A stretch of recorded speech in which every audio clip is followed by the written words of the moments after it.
অনিন্দিতা দাশের লেখা গল্প স্বস্তি।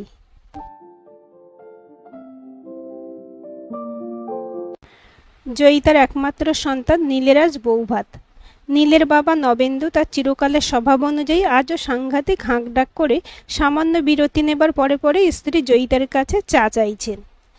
কোনো ব্যাপার নিয়ে দুশ্চিন্তায় থাকলে বারবার চা খাওয়া এবং সেই চাটি স্ত্রী জয়িতার হাতে খাওয়া নবেন্দুর কাছে একটি পরম কাঙ্ক্ষিত বস্তু। কারণ এতে করে নবেন্দুর ছোট বড় যে কোনো দুর্ভাবনা অনেকটাই নাকি কেটে যায়। ছেলের বৌভাতের দিনের কাজকর্মের সমস্তটা সুষ্ঠুভাবে নামবে কিনা সেটা নিয়ে নবেন্দুর যে দুশ্চিন্তা হবে সেটা খুবই স্বাভাবিক ব্যাপার। কারণ সারা জীবন খুব সামান্যতম ব্যাপারেও নবেন্দু দুশ্চিন্তা করেছেন এবং স্ত্রী জয়িতার হস্তক্ষেপে প্রায় সব ধরনের সমস্যারই সমাধান করতে পেরে নিশ্চিন্ত নির্ভর হয়েছেন। আজও বিয়েবাড়ির হাজারো ব্যস্ততার মধ্যেও জয়িতাকেই বারবার নবেন্দুর পছন্দের বিশেষ ধরনের লিকার চাটা রান্নাঘরে গিয়ে তৈরি করে আনতে হচ্ছে। আর কিছুক্ষণের মধ্যেই ভাত কাপড় অনুষ্ঠানটা শুরু হবে। সব কিছু সুন্দর করে গোছানোর কাজে জয়িতা খুব ব্যস্ত।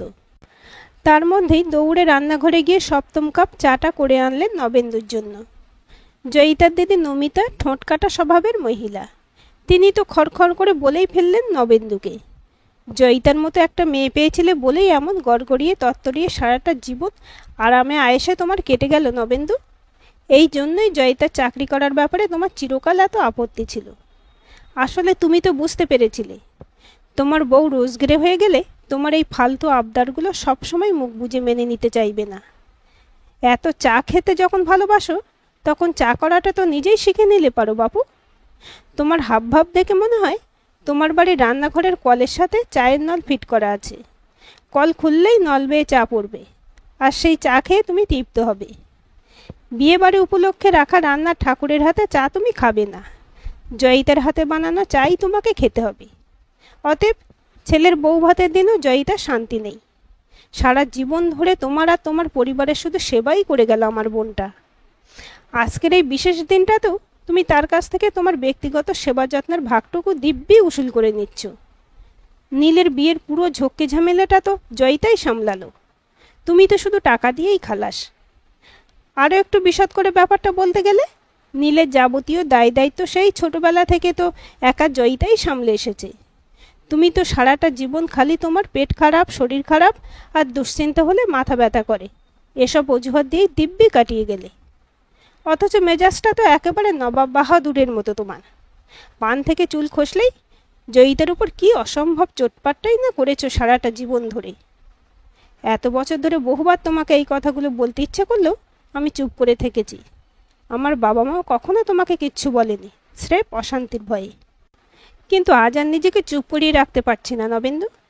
আর কতভাবে খাটিয়ে যাবে তুমি আমার বোনটাকে? নমিতার স্বামী তাড়াতাড়ি স্ত্রীকে চুপ করানোর জন্য হাত ধরে ছাদের দিকে নিয়ে গেলেন। নমিতা সিঁড়ি দিয়ে উঠতে উঠতেও কিন্তু বিরামহীনভাবে নবেন্দুকে বকেই চলেছেন।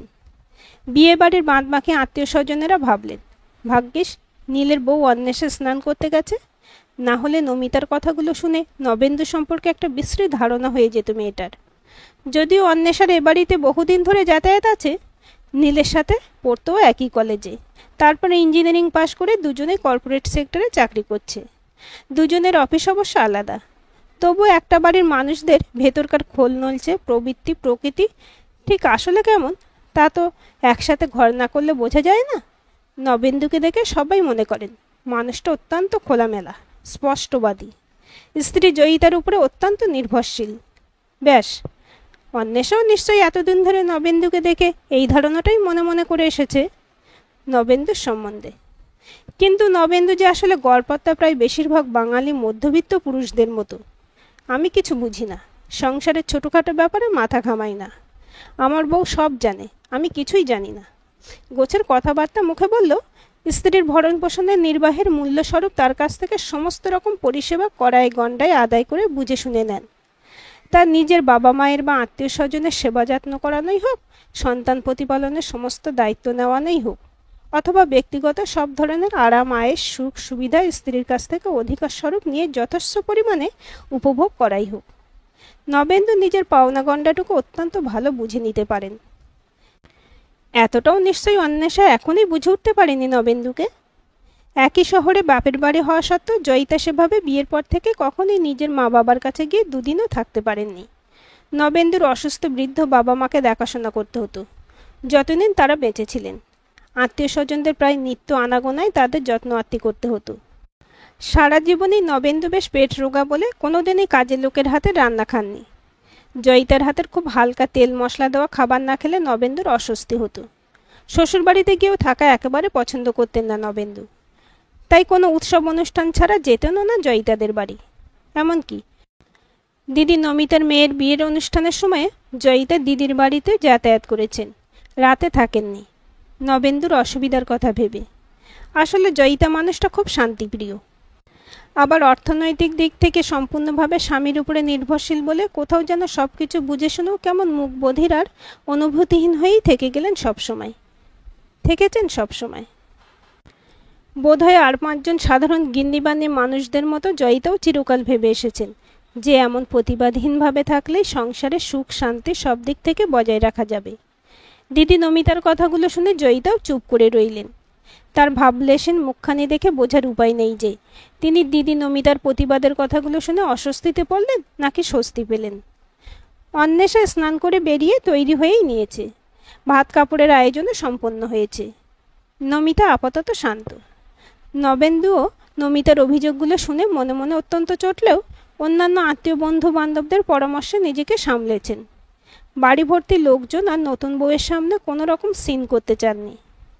ভাত কাপড়ের অনুষ্ঠান শুরু হয়েছে। পরিপাটিভাবে সুন্দর করে গুছিয়ে রকমারি রান্নার পদ দিয়ে থালা সাজিয়েছেন জয়িতা। প্রচুর ছবি তোলা হচ্ছে নবদম্পতিদের। সুন্দর করে হেসে পোজ দিচ্ছেন নীল আর অন্বেষা। ভাত কাপড়ের থালায় একটা খুব মিষ্টি দেখতে ছোট্ট স্ট্রবেরি শেপের কাঁচের বাটিতে এক টুকরো কেক রাখা আছে। এরকম অনুষ্ঠানের আবহের সাথে কেকটা ঠিক যায় না। নমিতাই প্রথম প্রশ্নটা তুললেন। জয়িতা, ভাত কাপড়ের থালার বাটিতে করে কেক রেখেছিস কেন? এরকম তো কেউ দেয় না রে। মাছ তরকারি, ভাত, পোলাও, ভাজাভুজি, পায়েস, মিষ্টি ঠিক আছে, কিন্তু কেক? নমিতার প্রশ্নটা শুনে নীল একটু লাজুক হাসি হেসে অপ্রস্তুতভাবে মাথা চুলকোচ্ছে। জয়িতাও মিটিমিটি হাসছেন। নমিতার প্রশ্নটা উপস্থিত প্রত্যেকেরই চোখে মুখে। অল্প বয়সী ছেলে মেয়েগুলো নিজেদের মধ্যে ইয়ার্কি মারতে মারতে একে অন্যকে বলছে, এটা বেশ, ভাত কাপড়ের সাথে সাথে কেক কাপড় রিচুয়াল হলো আজ, বল। অন্বেষাও একটু অবাক হয়ে তাকিয়ে আছে নীলের দিকে। কেকটা রাখার মধ্যে যে একটা অভিনবত্বের রহস্য আছে তা বেশ বুঝতে পারছে বুদ্ধিমতী মেয়েটি। জয়িতা মুখ খুললেন এবার। এই কেকটা নীল বানাতে শিখেছে। এই বাটার স্কচের ফ্লেভারের কেক অন্বেষা খেতে খুব ভালোবাসে, তাই খুব যত্ন নিয়ে আমার কাছ থেকে নীল এই কেক বানানোটা শিখেছে। মোটামুটি কাজ চালাবার মতো ভাত, ডাল, তরকারি, মাছের ঝোল আর মাংস রান্না করাও নীলকে আমি শিখিয়ে দিয়েছি এই কয়েক মাস ধরে। আপাতত ওরা কলকাতায় রয়েছে আমাদের বাড়িতে। আমি এখন রান্না বান্না করে ওদের খাওয়াবো। এ ব্যাপারটা নিয়ে ওদের কোনো চাপ নিতে হবে না। কিন্তু যে কোনো সময় ট্রান্সফার হয়ে ওদের অন্য শহরে চলে যেতে হতে পারে, এমনকি বিদেশেও যাবার প্রচুর সম্ভাবনা আছে ওদের খুব শীঘ্রই।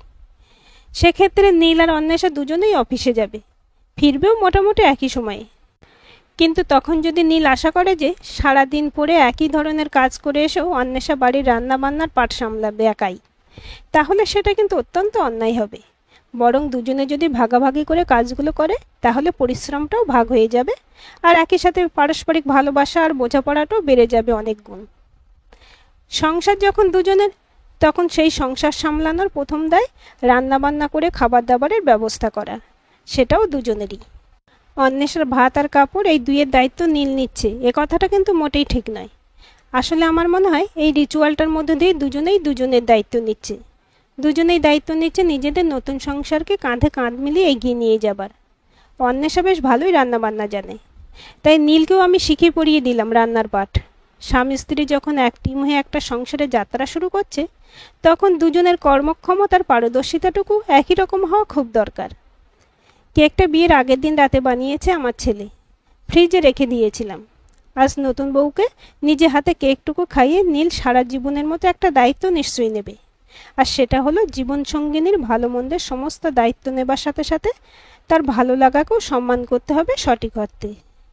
আসলে নীলের নিজের পছন্দ চকলেট ফ্লেভার কেক, কিন্তু কেক বানাতে শিখে প্রথমেই ও বাটার স্কচ কেক বানানোটা শিখল। কারণ অন্বেষার যেহেতু ওই ফ্লেভারটাই ভীষণ পছন্দের। গোটা ঘরের মানুষজন হাততালি দিয়ে উঠল। অন্বেষা একই সাথে বিস্মিত এবং চমৎকৃত। নীল যে বিয়ের আগে এইভাবে নিজেকে তৈরি করেছে সংসার জীবনে প্রবেশ করার জন্য, সেটা ভেবে অদ্ভুত আনন্দ হলো অন্বেষার। চোখে জল চলে এলো, আর অদ্ভুত ভালো লাগায় আবেগে জয়িতাকে জড়িয়ে ধরল অন্বেষা। বহুদিন ধরে চেনেও জয়িতা আন্টিকে।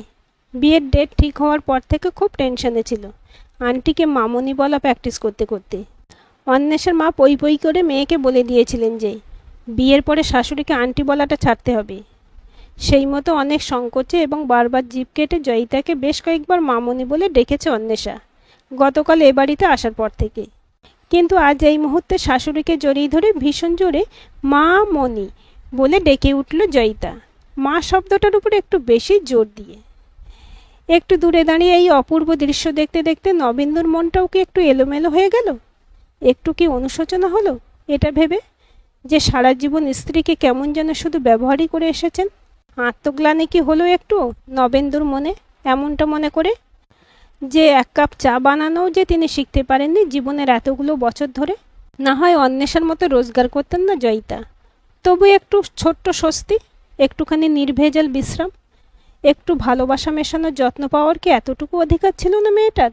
সারাটা জীবন ধরে নিঃশেষে নিজের সমস্ত শ্রমটুকু কেমন দিয়েই গেল যে জয়িতা নবেন্দুকে। ভাত কাপড়ের অনুষ্ঠানটা শেষে সকলের অলক্ষ্যে জয়িতার কানে কানে গিয়ে নবেন্দু বললেন, বিয়েবাড়ির সব কাজ মিটে গেলে আমাকে একটু চা বানানো শিখিয়ে দিও দেখি। এখন থেকে তোমাকেও না হয় মাঝে মাঝে আমি একটু স্বস্তি দেব, এবার থেকে আমিও। আজকের এই গল্পটি আপনাদের কেমন লাগলো কমেন্ট করে জানাবেন। ভালো লাগলে অবশ্যই একটা লাইক দেবেন আর চ্যানেলটি সাবস্ক্রাইব করে সাথে থাকবেন।